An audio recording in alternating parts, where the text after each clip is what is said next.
Hello dear students, कैसे हो आप सभी। आज हम state of matter lecture number 2।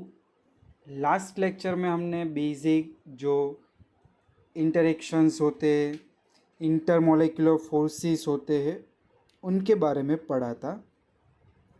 आज हम गैसियस स्टेट स्टार्ट कर रहे हैं, जिनमें फर्स्ट ऑफ हमें समझना पड़ेगा कि जो गैस है उनकी प्रॉपर्टीज़ कौन सी होती है। तो देखो, the gaseous state is characterized by which following properties. तो ये कुछ 5 प्रॉपर्टीज़ यहाँ पे है। तो property number 1, gas are highly compressible. Gas को आप कंप्रेस कर सकते हो, तो हाईली कंप्रेसेबल प्रॉपर्टी होती है। सॉलिड, लिक्विड और गैस में से गैस की कंप्रेसिबिलिटी सबसे ज़्यादा होती है।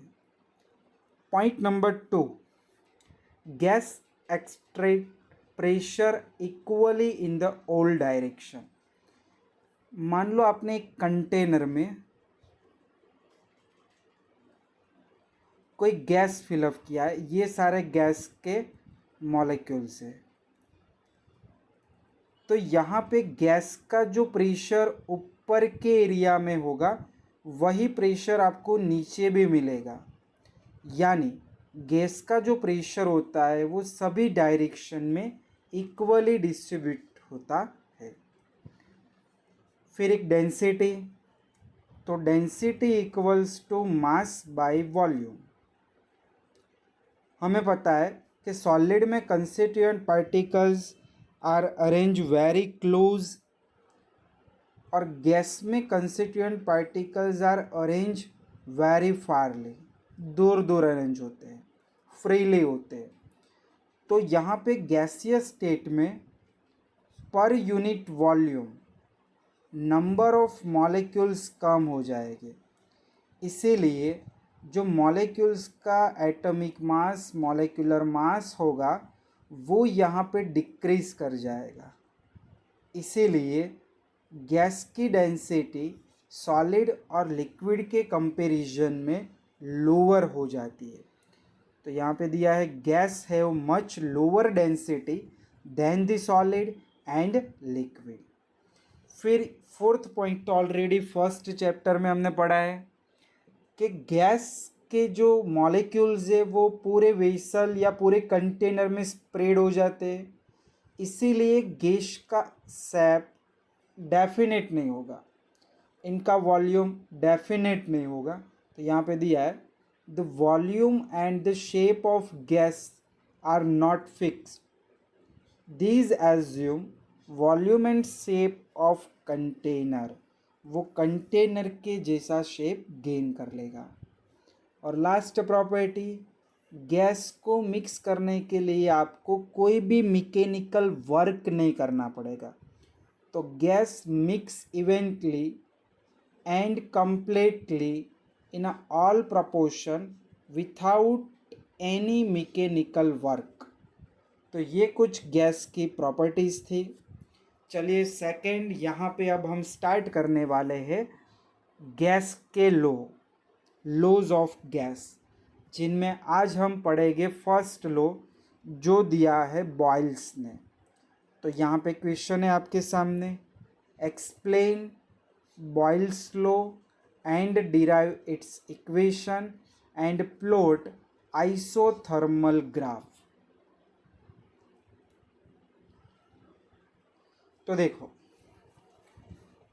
on the basis of his experiment, Robert Boyle reaches to the conclusion which is known as Boyle's law।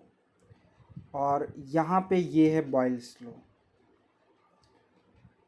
At a constant temperature, the pressure of fixed amount of gas varies inversely proportional to its volume। तो देखो, एक चीज़ मैं यहाँ पे आपको लिख दूँ, gas की 3 प्रॉपर्टीज़, प्रेशर, वॉल्यूम और टेम्परेचर।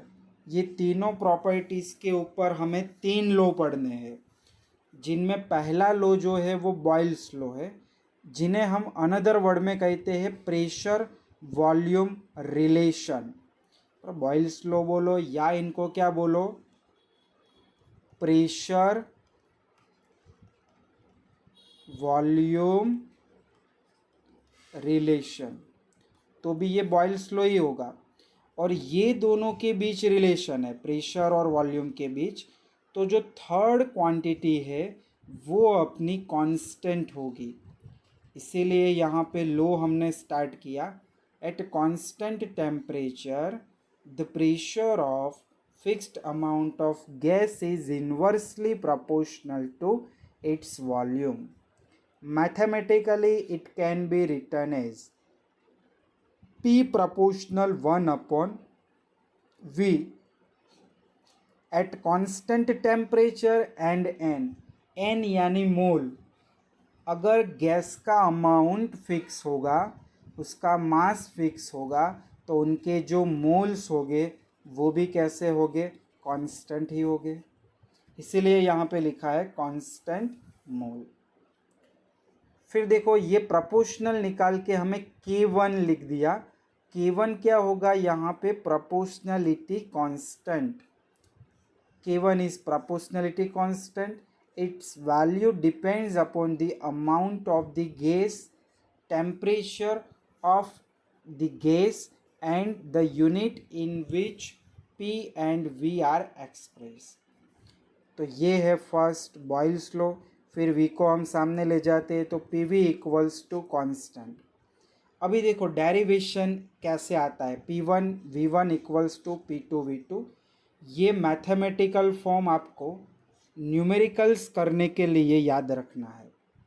तो यहाँ पे हम क्या करेंगे, इनिशियल और फाइनल कंडीशन गैस की यहाँ पे सोचेंगे। तो देखो suppose fix amount of gas at constant temperature T occupying volume V1 and pressure P1। तो देखो यहाँ पे क्या हुआ, जो फिक्स अमाउंट ऑफ गैस है इनका इनिशियल वॉल्यूम हमने ले लिया V1 और प्रेशर ले लिया P1।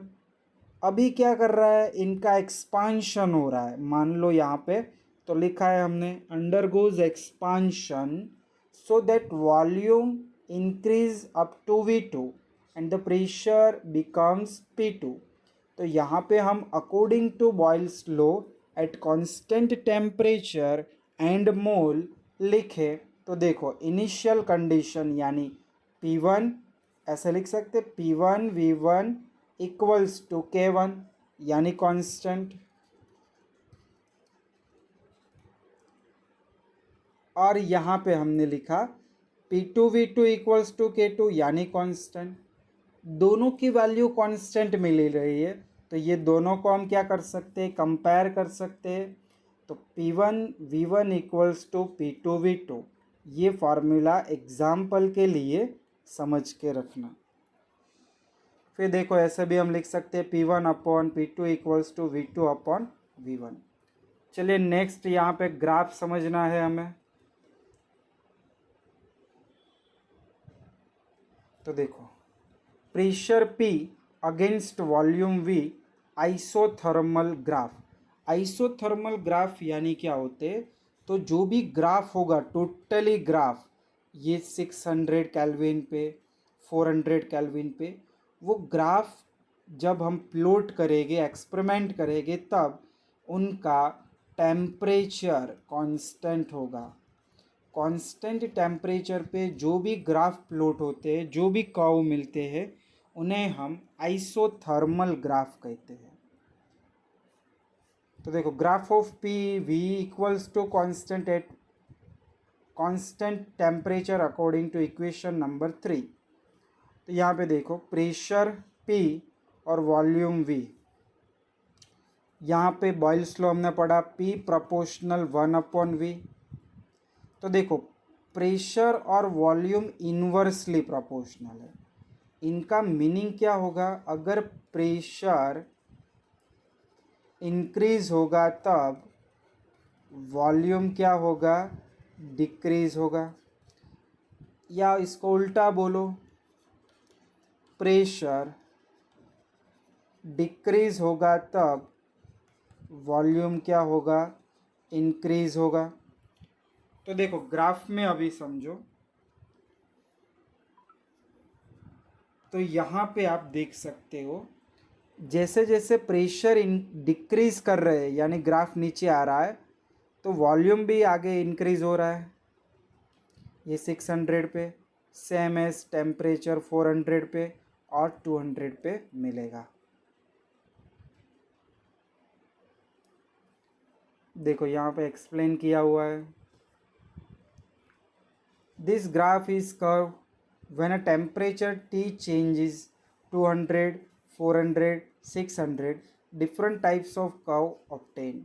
Value of K1 changes with the different temperature of fixed amount and of any gas change, the value of K1 changes.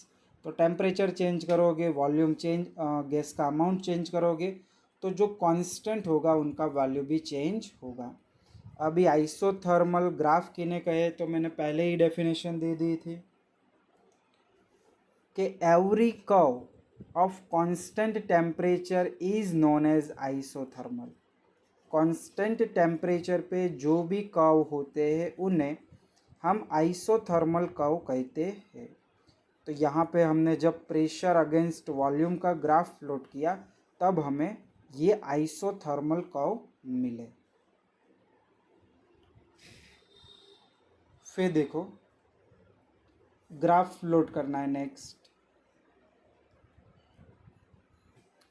कि ग्राफ ऑफ प्रेशर अगेंस्ट 1/वॉल्यूम। देखो वाई एक्सिस और x axis 0, ये important graph है MCQ के लिए। तो Y axis पे हमने प्रेशर लिया हुआ है, एक्स एक्सिस पे हमने 1/वॉल्यूम लिया है, डिफरेंट तीनों टेम्परेचर दिए हैं। अभी हमें यहाँ पे समझना है कि कौन सा टेम्परेचर ज़्यादा होगा और कौन सा टेम्परेचर कम होगा। तो देखो हम इनके लिए क्या करेंगे, मैं आपको एक शॉर्टकट यहाँ पे बताता हूँ। PV इक्वल्स टू nRT, ये आइडियल गैस इक्वेशन यही चैप्टर में हम डिराइव करने वाले हैं, जिनमें n यानी नंबर ऑफ मोल्स जो कांस्टेंट होते हैं, R भी कांस्टेंट होता है, तो बाकी बचा PV इक्वल्स टू T। अभी देखो हम P और 1/V का ग्राफ प्लॉट कर रहे हैं, तो इनको मैं सामने ले जा रहा हूँ। तो P equals to T into 1/V। तो अभी आप देखो P और T का रिलेशन क्या हुआ। तो P और T तो एक दूसरे के कैसे हुए, डायरेक्टली प्रोपोर्शनल। तो हम कह सकते कोई एक ही कांस्टेंट, वॉल्यूम अभी कांस्टेंट ले लो आप, तो मैंने कोई एक वॉल्यूम कांस्टेंट ले लिया ये, और ये तीनों तीन टेम्परेचर को वाई एक्सिस पे मैंने ऐसे अरेंज किया, ये 3 स्पॉट मैंने निकाले। तो देखो सबसे ज़्यादा प्रेशर T3 के लिए है, तो जितना प्रेशर ज़्यादा उतना टेम्परेचर ज़्यादा, इसीलिए T3 ग्रेटर देन क्या होगा, T2, फिर क्या होगा T1। क्योंकि T1 वाले जो ग्राफ है उनका प्रेशर आपको कम मिल रहा है, इसीलिए T1 की वैल्यू भी ये ग्राफ में कैसी होगी, कम होगी। सबसे ज़्यादा वैल्यू किन की होगी, T3 की। तो ये भी ग्राफ हुआ है कंप्लीट। देखो it is a straight line and passing through origin. Plot of graph increase, value of K increase of T3 greater than T2 greater than T1. The graph is known as isothermal. अभी देखो हम एक relation यहाँ पे prove करेंगे कि density is directly proportional to pressure, बराबर। Density directly proportional to pressure. तो पहले तो डेंसिटी का फॉर्मूला क्या है, मास बाय वॉल्यूम। चलो अभी हम बॉयल्स लॉ जानते हैं, PV equals to K, right. Density का फॉर्मूला क्या है, तो density equals to mass by volume. चलो यहाँ पे मैं लिख रहा हूँ D equals to mass by volume. चलो मैं वॉल्यूम को सब्जेक्ट बना दूँ, तो वॉल्यूम इक्वल्स टू क्या होगा, मास अपॉन डेंसिटी। ये वॉल्यूम की वैल्यू यहाँ पे सब्स्टिट्यूट कर लो, तो देखो पास में ही लिखते हैं। तो वॉल्यूम की वैल्यू मैंने सब्स्टिट्यूट की, तो मुझे आंसर क्या मिलेगा, P into M upon D equals to K. Clear. चलो ये दोनों को मैं सामने ले जा रहा हूँ, तो P इक्वल्स टू के इंटू डी बाई एम। चलो यहाँ पूरे थियरी में हमने मास, जो गैस का मास है वो कैसा लिया हुआ है, कांस्टेंट लिया हुआ है। के भी क्या है, कांस्टेंट है। तो ये दोनों की जगह पे कोई नया कांस्टेंट रख दो, P इक्वल्स टू के डैश इंटू डी। तो P प्रोपोर्शनल क्या हो गया, D हो गया। देखो पूरा डेरिवेशन यहाँ पे दिया हुआ है।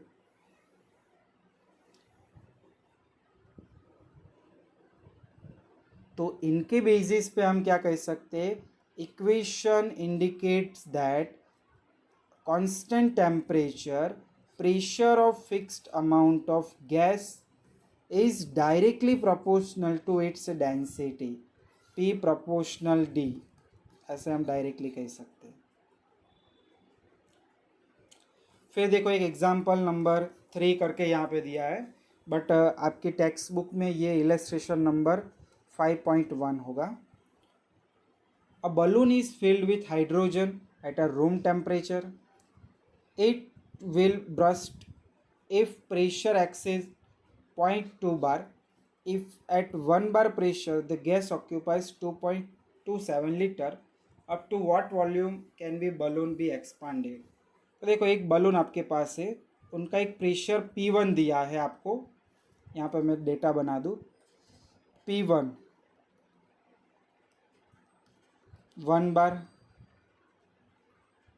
ये रहा। फिर V1 तो कितना होगा, V1 2.27 लीटर। P2 आपको दिया है 0.2 बार प्रेशर तक आप ले जाओ उसको, तो कितना वॉल्यूम वो गैस ऑक्यूपाइड करेगा। तो बस यहाँ पे लगा दो आप,